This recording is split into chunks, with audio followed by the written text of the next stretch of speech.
Pour soutenir médio-pied, la déformation et l'évolution de l'arche, on va prendre une bande qui va être la largeur du naviculaire, donc généralement la largeur d'un doigt. Il faut repérer la longueur de bande nécessaire pour soutenir en allant sous le pied jusqu'au-dessus des malléoles.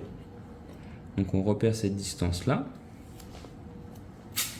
Là, comme la bande est trop grande, on va la couper en deux.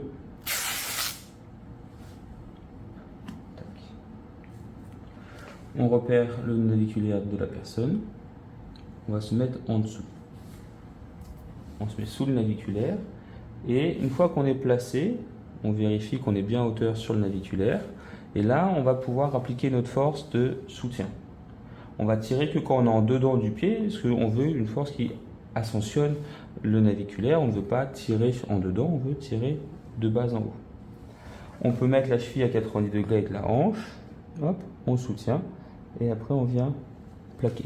Une fois qu'on a passé la malléole, le reste de la bande sert juste d'en base, d'accroche, il n'y a plus besoin de mettre de la tension.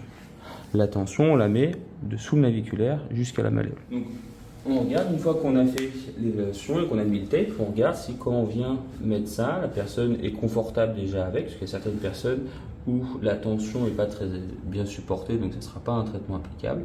Dans la première étape de diagnostic, on viendrait mettre la personne avec et on recommence en appui unipodal, je vous prie, voir si le pied se déforme moins.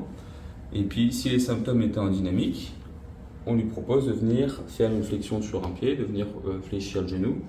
Ça va ? On revient et on voit si ça contrôle la déformation du pied et les symptômes.